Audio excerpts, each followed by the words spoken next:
तो कैसे हैं आप। स्वागत है आपका मेरे YouTube चैनल में। आज की वीडियो में हम यहाँ पे देखेंगे उत्तराखंड अनुसूचित जाति एवं जनजातियों के बारे में। तो चलिए यहाँ पे शुरू करते हैं। आज का यहाँ पे पहला क्वेश्चन है, बॉक्सर जनजाति को किस वर्ष आदिम जनजाति का दर्जा प्राप्त हुआ है।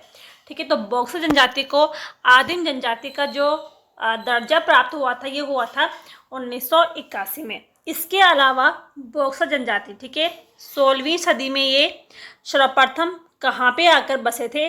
तो बॉक्सर जनजाति 16वीं सदी में सर्वप्रथम ये चंपावत के बनबसा में आकर ये बसे थे। इसके अलावा बॉक्सर जनजाति की सर्वाधिक जनसंख्या निवास ये कहाँ पे करती है, तो उधम सिंह नगर में। ठीक है, बॉक्सर जनजाति की सर्वाधिक जनसंख्या जो निवास करती है उधम सिंह नगर में करती है और उसके बाद ये नैनीताल में निवास करती है। अगला यहाँ पे हमारा क्वेश्चन है, निम्न में से कौन सा एक लोक नृत्य जौनसारी जनजाति का नहीं है। तो यहाँ पे जो ठुमकिया है, अंडे कांड, झेला, ये सभी लोक नृत्य जो है ये जौनसारी के हैं। लेकिन यहाँ पे जो झुमड़ा नृत्य है ये यहाँ पे जौनसारी का नहीं है, ये थारू जनजाति का नृत्य है। अगला यहाँ पे हमारा क्वेश्चन है, निम्नलिखित में से किस जनजाति में महिलाओं को पुरुष की अपेक्षा उच्च स्थान प्राप्त है। तो वो है यहाँ पे थारू जनजाति। ठीक है, जो यहाँ पे थारू जनजाति है तो थारू जनजाति ये हिंदू धर्म को मानती है। इसके अलावा थारू में विधवा विवाह के बाद दिए जाने वाले भोज को क्या कहते हैं, तो वो होता है यहाँ पे लठ भरवा भोज। इसके अलावा जो थारू जनजाति है तो थारू जनजाति में सगाई की रस्म को क्या कहा जाता है, तो अपना पराया रस्म कहा जाता है। ठीक है, थारू जनजाति में। ठीक है, स्थानीय बोली में थारू परिवार को क्या कहा जाता है, तो संघ या संघ इसको कहा जाता है। अगला यहाँ पे हमारा क्वेश्चन है, थारू लोग अपने आप को किस वंशज का मानते हैं। तो जो थारू लोग हैं ये अपने आप को महाराणा प्रताप के वंशज मानते हैं। ठीक है, किरात वंश और महाराणा प्रताप का वंश भी इनको माना जाता है और किरात वंश के इनको माना जाता है। अगला यहाँ पे हमारा क्वेश्चन है, राज्य में पान जनजाति के अलावा राठी जनजाति किस जनपद में निवास करती है, तो ये करती है पौड़ी में। ठीक है, अगला यहाँ पे हमारा क्वेश्चन है, भोटिया जनजाति का मूल गांव कौन सा है। तो भोटिया जनजाति का जो मूल गांव है वो जादुंग को माना जाता है और इस गांव के समीप में जनकताल भी स्थित है। अगला यहाँ पे हमारा क्वेश्चन है, राज्य में अनुसूचित जाति यानी कि एससी की कितनी सीटें लोकसभा के लिए आरक्षित हैं, तो वो है यहाँ पे 1 सीट और कौन सी है, तो अल्मोड़ा की सीट है। अगला यहाँ पे हमारा क्वेश्चन है, भोटिया जनजाति में फैला और धुरमा ये क्या है। तो फैला और धुरमा जो है तो ये एक तिब्बती देवी देवता है भोटिया जनजाति में। ठीक है, भोटिया जनजाति की सर्वाधिक आबादी कहाँ पाई जाती है, तो ये पाई जाती है पिथौरागढ़ में। ठीक है, भोटिया जनजाति ऋतु प्रवास करती है और उत्तरकाशी में भोटिया को जाड़ भोटिया कहते हैं। इसके अलावा पिथौरागढ़ में, ठीक है, पिथौरागढ़ में जोहारी या सोका भोटिया कहा जाता है। इसी प्रकार चमोली में तोलचा भोटिया कहा जाता है। जो यहाँ पे जाड़ भोटिया होते हैं ये अपने को क्या मानते हैं, तो ये जनक का वंशज मानते हैं। ठीक है, जाड़ भोटिया अपने आप को जनक का वंशज मानते हैं और जाड़ लोगों की जो भाषा है वो यहाँ पे रोम्बा है। इसके अलावा भोटिया जो है तो भोटिया हिमालय की तिब्बती वर्मी भाषा परिवार की बोलियां ये बोलते हैं और कितनी बोलियां हैं, तो 6 हैं। ठीक है, और जाड़ भोटिया की भाषा रोम्बा है। अगला यहाँ पे हमारा क्वेश्चन है, भोटिया जनजाति का मुख्य वाद्य यंत्र कौन सा है, तो वो है यहाँ पे हुड़का या इसको हुड़की भी कहा जाता है। तो भोटिया का ये मुख्य वाद्य यंत्र है। इसके अलावा तुवेरा, बाजू, तिमली आदि ये भोटिया के लोकगीत हैं। ठीक है, सोका भोटिया में प्रत्येक 12 वर्ष में जो मनाया जाता है वो कंडाली या किरजी उत्सव मनाया जाता है सोका भोटिया में। ठीक है, प्रत्येक 12वें वर्ष में मनाया जाता है। अगला यहाँ पे हमारा क्वेश्चन है, यहाँ पे है कि निम्न में से सम्मिलित नहीं है। ठीक है, तो जाड़ भोटिया उत्तरकाशी में, मारछा और तोलचा जो है चमोली में, सोका जोहरी पिथौरागढ़ में और चौदासी दारमिया। ठीक है, ये यहाँ पे चमोली गलत हो जाएगी, ये पिथौरागढ़ में इसका यहाँ पे राइट आंसर हो जाएगा। अगला यहाँ पे क्वेश्चन है, कौन सी जनजाति अपने शीतकालीन आवास को मुंसा या गुंडा कहती है? तो वो कहती है यहाँ पे भोटिया जनजाति। अगला हमारा क्वेश्चन है कि विवाह के अवसर पर हाथों में रुमाल लेकर पौड़ा नृत्य किस जनजाति के लोग करते हैं? तो ये करते हैं यहाँ पे भोटिया जनजाति। अगला यहाँ पे हमारा क्वेश्चन है, राज्य में विधानसभा में कितनी सीटें अनुसूचित जाति के लिए आरक्षित है? वो है यहाँ पे 13 सीटें। किस जनजाति के लोग होली के अवसर पर खिचड़ी नृत्य करते हैं?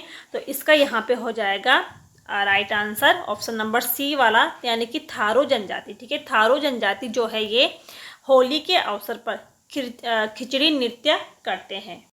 भोटिया जनजाति के लोग कंडाली उत्सव कितने वर्ष बाद मनाते हैं? तो ये मनाते हैं 12 वर्ष बाद। ठीक है, और कंडाली उत्सव को क्या कहा जाता है? इसको किरजी उत्सव भी कहा जाता है।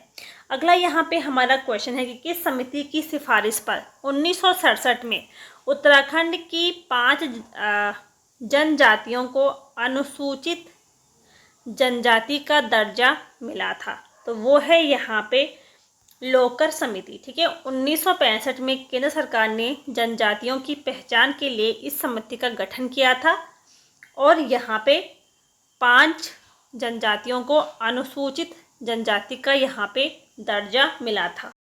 तो यहाँ पे कौन कौन सी जनजातियाँ थी? जौनसारी, थारू, भोटिया, बोक्सा और राजी। ठीक है, इनको अनुसूचित जनजाति में कब घोषित किया गया था?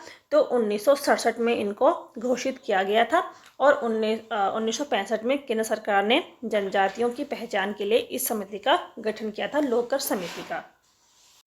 अगला यहाँ पे हमारा क्वेश्चन है, थारू जनजाति में मजपतिया होता है। तो ये क्या होता है? ये होता है विवाह में एक मध्यस्थ व्यक्ति। ठीक है, विवाह में एक मध्यस्थ जो व्यक्ति होता है उसको मजपतिया कहा जाता है। अगला यहाँ पे हमारा क्वेश्चन है, रोम्बा भाषा किस जनजाति से संबंधित है? तो जो ये रोम्बा भाषा है, देखो यहाँ पे है ऑप्शन थारू, बोक्सा, राजी जनजाति। इसका यहाँ पे राइट आंसर हो जाएगा इनमें से कोई नहीं, क्योंकि जो रोम्बा भाषा है ये भोटिया जनजाति की भाषा है। ठीक है, जाड़ भोटियों की ये बोलचाल की भाषा है। अगला यहाँ पे हमारा क्वेश्चन है, राज्य में अनुसूचित जनजाति की साक्षरता दर किस जिले में सबसे अधिक है? ठीक है, तो ये है रुद्रप्रयाग में। यह रुद्रप्रयाग में। ठीक है, रुद्रप्रयाग में कितनी है? 86.3% साक्षरता दर यहाँ पे स्थित है।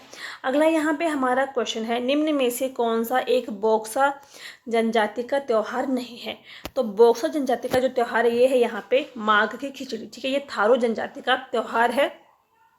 और इसके अलावा यहाँ पे थारू जनजाति का कौन त्यौहार है? तो एक यहाँ पे बजहर नामक त्यौहार होता है, तो ये भी थारू जनजाति यहाँ पे इसको मनाते हैं। और होली के अवसर पर थारू लोग कौन सा नृत्य करते हैं? तो खिचड़ी नृत्य करते हैं। ठीक है, होली के अवसर पर थारू लोग। ठीक है, इसके अलावा थारू जनजाति में सगाई की रस्म को क्या कहा जाता है? तो अपना पराया कहा जाता है। थारू द्वारा स्वयं निर्मित शराब को क्या कहते हैं? तो थारू जनजाति जो होती है ये स्वयं निर्मित जो शराब होती है इसको ये जाड़ कहते हैं। अगला यहाँ पे हमारा क्वेश्चन है, बदला विवाह प्रथा किस जनजाति से संबंधित है? तो ये भी यहाँ पे थारू जनजाति से संबंधित है। थारू जनजाति में विवाह की तिथि निश्चित करने की रस्म को कहते हैं। तो इसका यहाँ पे राइट जो आंसर है वो है यहाँ पे पक्की पौड़ी। ठीक है, पक्की पौड़ी कहा जाता है जब दोनों पक्षों में विवाह की जो तारीख है वो निश्चित हो जाती है। इसके अलावा यहाँ पे जो लट भरवा भोज है तो ये थारू जनजाति का है। इसमें क्या होता है कि यदि कोई विवाहित लड़की है जिसका पति मर जाए या मतलब जो लड़की विधवा हो जाए तो उस लड़की का पिता उसे किसी के घर में भेजकर बिरादरी को एक भोज देता है, तो जिसे यहाँ पे लट भरवा भोज कहा जाता है। अगला यहाँ पे क्वेश्चन है, राज्य में 5 जनजातियों को किस वर्ष अनुसूचित जनजाति में घोषित किया गया था? तो 1967 में। निम्न में से कौन सी जनजाति रजभैंसी भाषा बोलती है? तो इसका यहाँ पे राइट आंसर हो जाएगा बोक्सा जनजाति। ठीक है, इसके अलावा यहाँ पे जौनसारी जनजाति है तो जौनसारी जनजाति को मुख्यतः यहाँ पे 3 वर्गों में बांटा गया है। ठीक है, खसास वर्ग, कारीगर वर्ग और हरिजन खसास वर्ग। इन 3 वर्गों में जौनसारी जनजाति का यहाँ पे इन 3 वर्गों में इनको बांटा गया है। और जो जौनसारी जनजाति होते हैं, जौनसारी जनजाति में जन्माष्टमी त्यौहार को मनाया जाता है तो अठोई उत्सव के रूप में, ठीक है। जन्माष्टमी जो त्यौहार होता है अठोई उत्सव के रूप में मनाया जाता है। और विवाह से पूर्व ये लड़की को ध्यांति इनमें कहा जाता है और विवाह के बाद रायांती कहा जाता है। ये यहाँ पे इसका ये इम्पोर्टेंट क्वेश्चन है, क्वेश्चन बन जाते हैं, ठीक है। और जौनसारी अप्रैल में 4 दिन तक बैसाखी त्यौहार मनाते हैं, जिन्हें स्थानीय भाषा में क्या कहा जाता है, तो बिस्सू इसको कहा जाता है, ठीक है। और भेड़ पालक जौनसारियों द्वारा नुणाई त्यौहार मनाया जाता है सावन में। तो ये थे आज के यहाँ पे 24 यहाँ पे जो क्वेश्चन थे, काफ़ी इम्पोर्टेंट है। तो अगर आपको यहाँ पे वीडियो पसंद आई हो तो लाइक करें, शेयर करें और चैनल को सब्सक्राइब ज़रूर करिए। मिलते हैं नेक्स्ट वीडियो में, तब तक के लिए थैंक यू।